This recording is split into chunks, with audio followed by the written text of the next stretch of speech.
You ask Tiger to solve.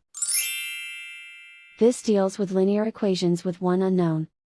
The final result is y equals -4. Let's solve it step by step. Group all constants on the right side of the equation. Subtract 15 from both sides. Simplify the arithmetic.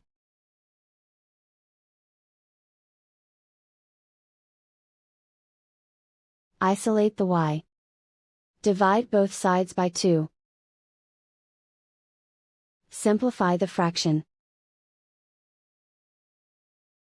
Find the greatest common factor of the numerator and denominator. Factor out and cancel the greatest common factor. And so the final result is y equals -4.